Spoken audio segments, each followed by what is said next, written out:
Belief systems, sometimes, if they're negative belief systems, can get in the way of our seeing that we are love, that creative intelligence operates through us naturally if we just let it. For example, if I have the belief system that I'm not worthy, that I'm not a good person, even if I'm in alignment, even if I'm in this place of love, there's a limit to how much spirit, creative intelligence, or God can tell me.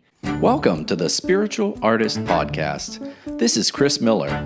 I invite you to join me as I interview artists from a variety of disciplines. We'll share powerful stories and lessons learned while making their art.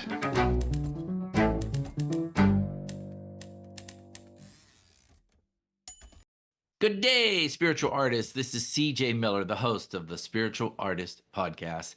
I didn't want you to start this week without some little uplifting sentence, something to think about and ponder. You know me, I love to think about things. So I'm getting ready to run out and go to my yoga class, but this thought has been running through my mind. Um, I recently did 2 videos on alignment and receptivity. And after I did those videos, I was sharing them with a friend of mine at lunch the other day.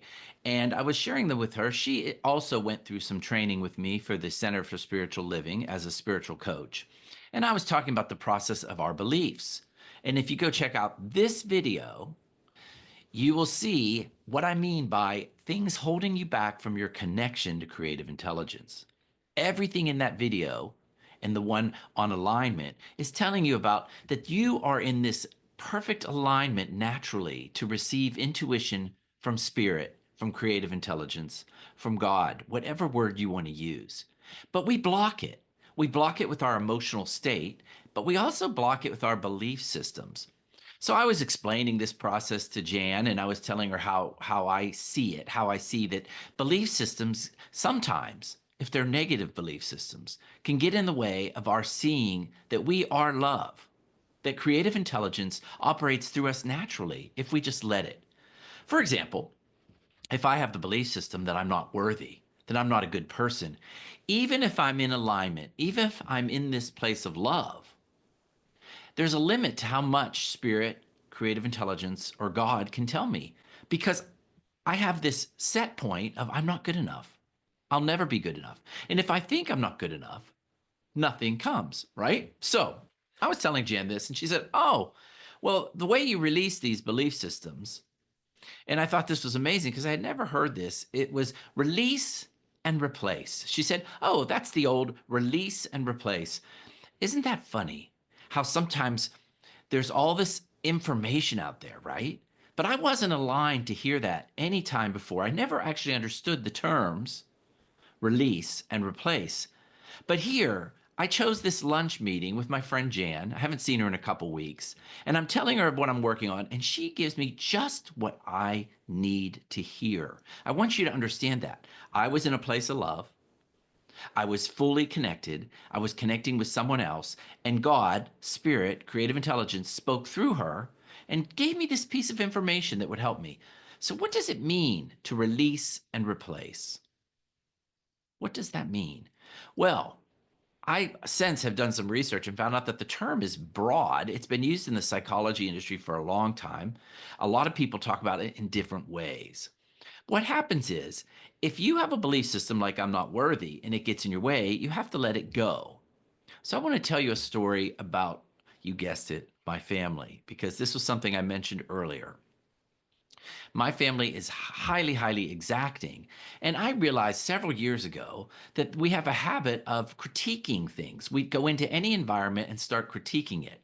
And this can be a good thing. For a creative person, it teaches us to look for things to improve, to make be more attractive. But it can sometimes be wearing. And so I noticed that when I would go to family gatherings, they would be running around critiquing things. Why is it so hot? What's going on with the political environment? When is dinner served? Why is the game going this way? Who's going to win? All these things, right? First, I tell you to just watch, be the watcher. And so I learned when I went into a family situation to just watch them, watch them. But most important, and I want to share this with you because I'd love to sit here and blame them, but I had the same pattern of behavior. I have the same pattern of behavior. I have a tendency to walk in and see something negative. And I thought, how can I replace this? I want to release it. So I want to release the belief that I have to fix things. So let's talk about that.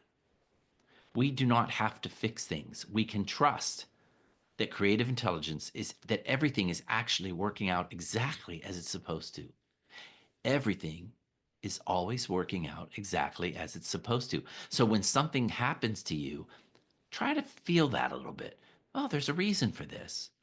And I talk about this in a podcast way back, but don't look at things like they happen to you, but look at things as though they happen for you.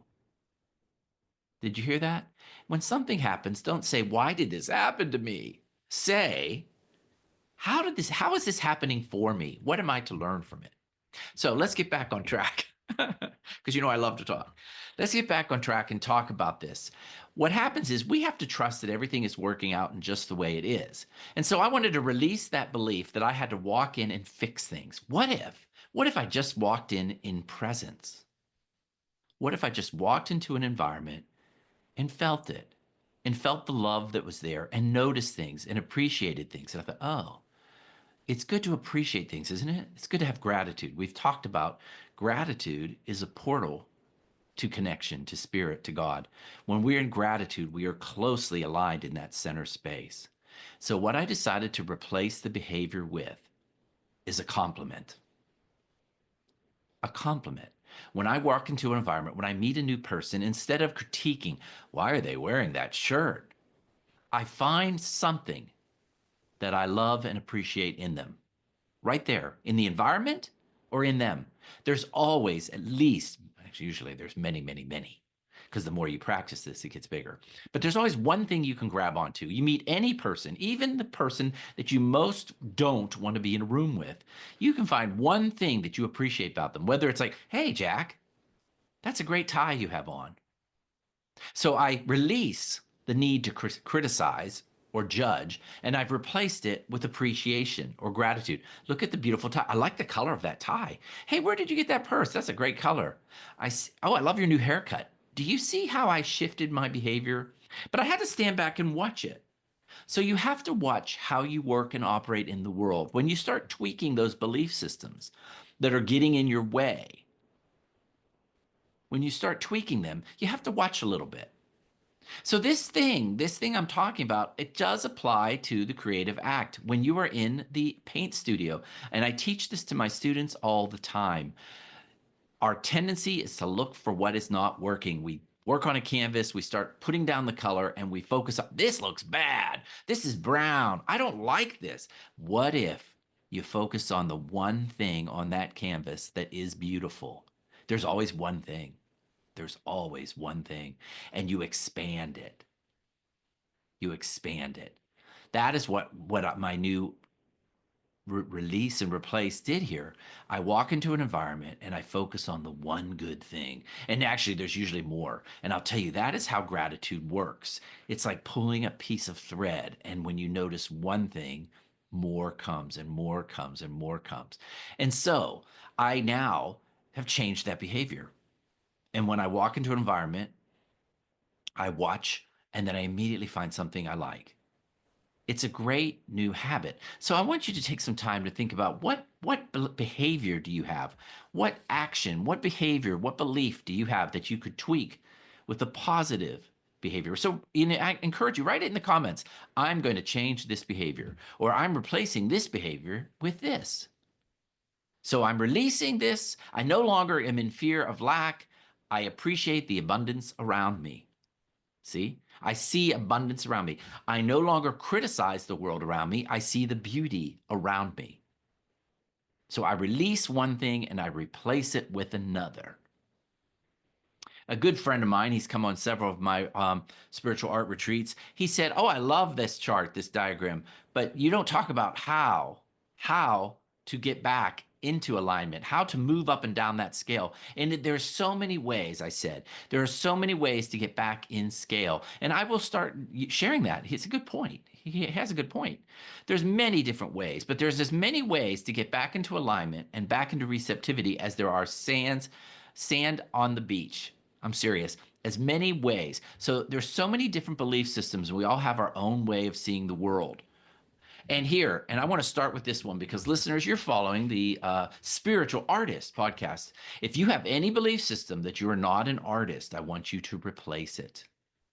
If you have a belief system, I'm not creative, I'm not good enough, I'm not an artist.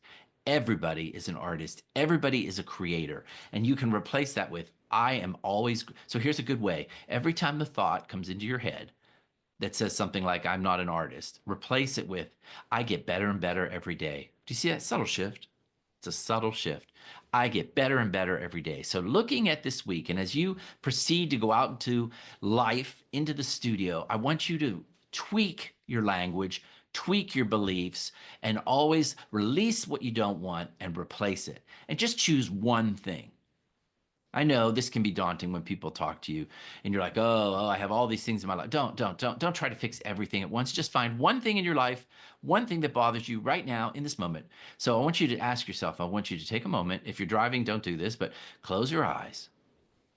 What do I want to let go of today? Put your hand on your heart and say it again. What do I want to let go of today? And a word will pop into your mind. A single word will pop into your mind. And you know what popped into mind? Anger. Anger. I'll have to do some exploring on that. I want to release that anger and replace it with. All right? So, what word popped into your mind? And think of what you can replace it with. Feel free to email me if you need a little help with that. So go out there and be a spiritual artist. Remember, my book is on Amazon, The Spiritual Artist. Follow this podcast, share it with your friends. Good news, my fall retreat is almost filled already. It's 6 months out and it's almost filled. And next week, I'm going to Santa Fe. I'm so excited with 14 artists to do exploration, mindfulness, and of course, great art.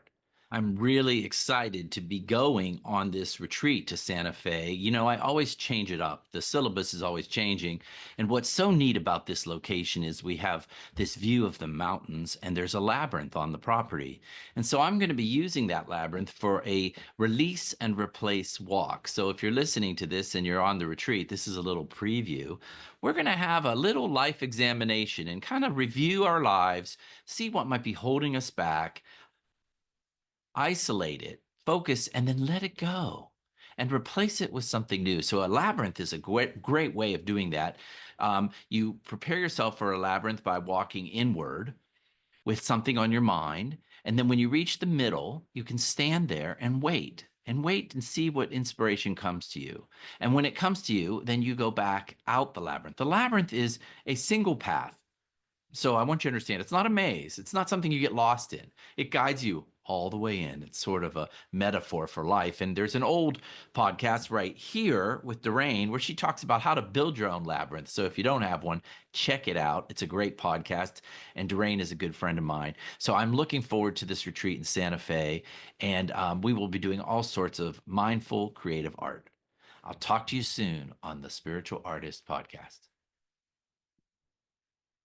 Thanks again for listening to the Spiritual Artist Podcast. Whether you're watching this show on Apple Podcasts, Spotify, Google Play, or iHeartRadio, make sure you choose the subscribe button so that you will receive updates when new segments are released. Most importantly, be still, listen, and know that you are a spiritual artist.